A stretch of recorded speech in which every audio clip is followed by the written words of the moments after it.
एवढा मोठा आणि उघडा नागडा फ्रॉड जर चित्रपटात जरी दाखवला असता तरी मी म्हणालो असतो हे काही दाखवतात, लोकांना काय एवढं कळणार नाही का. पण तो प्रत्यक्षात घडतो आहे आणि तो देशाच्या सर्वात चर्चेला गेलेल्या 2-3 मुद्द्यांमध्ये सुद्धा नाही आहे. तो आहे PM केअर फंडाचा फ्रॉड. आता या फंडाच्या बद्दलची माहिती अजून बाहेर आली आहे नुकतीच.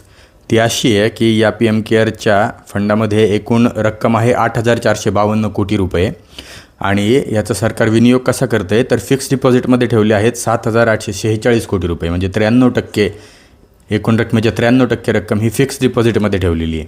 आणि एका वर्षामध्ये सरकारने किती रुपये खर्च केले असतील 8,500 कोटी रुपयापैकी विचार करा, 88 लाख रुपये खर्च केलेत. 88 कोटीसुद्धा नाही, 88 लाख रुपये खर्च केलेत फक्त. आणि याच्या बॉडीवर कोणी हे आता ही आधीचीच माहिती आहे उपलब्ध असलेली जेव्हा हा इस्टॅब्लिश झाला तेव्हाचीच की ह्याच्या बॉडीमध्ये आहेत प्रधानमंत्री, गृहमंत्री, संरक्षण मंत्री आणि अर्थमंत्री. आणि हे सगळेजण सरकारसकट सगळेजण आवाहन करतात लोकांना की तुम्ही याच्यामध्ये कॉन्ट्रीब्यूट करा. PSUsला जबरदस्ती कॉन्ट्रीब्यूट करायला लावले 2,913 कोटी रुपये आजपर्यंत. त्याच्यामध्ये 154 कोटी रुपये एम्प्लॉईच्या सॅलरीमधून सुद्धा घेण्यात आलेत, जे की ते म्हणतात व्हॉलेंटिअर आहेत, पण आता ते किती व्हॉलेंटिअर आहेत हे आपल्याला कळते. आणि एवढं सगळं होऊन सरकार त्याच्या बॉडीवर आहे, सरकारच लोकांना आवाहन करतं आहे कॉन्ट्रीब्यूट करा. आणि एवढं सगळं होऊन सरकारी कंपन्यांचे सुद्धा पैसे देते आणि म्हणते की हा काय फंड RTIमध्ये येऊ शकत नाही कारण हा पब्लिक ट्रस्ट आहे, हे सरकारी नाही आहे फंड हा. आणि त्याचं ऑडिट कॅग करणार नाही. कॅगच्या अखत्यारीत हा फंड येत नाही कारण हा काय सरकारी फंड नाही. त्याचा ऑडिट प्रायव्हेट ऑडिटरकडून आम्ही करणार.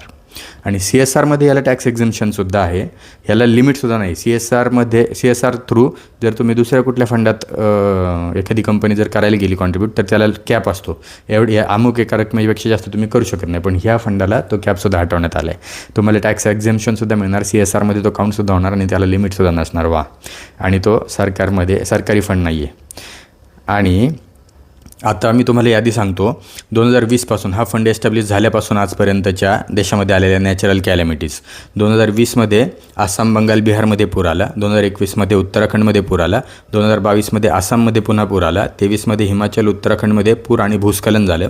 2024मध्ये वायनाडमध्ये भूस्खलन झालं. 2025मध्ये काश्मीर आणि पंजाबमध्ये पूर आला. 2026मध्ये आसाममध्ये पूर आले. 5 राज्यांमध्ये पूर आले, त्यातला आसाममधला सध्याचा पूर किती भयंकर हे आपण पाहतोच आहे. पण ह्या सर्व कॅलॅमिटीजमध्ये PM केअर फंडातून रिलीज झालेले रक्कम आहे 0 रुपये. 1 रुपयासुद्धा रिलीज झालेला नाही आहे. ही आहे अवस्था.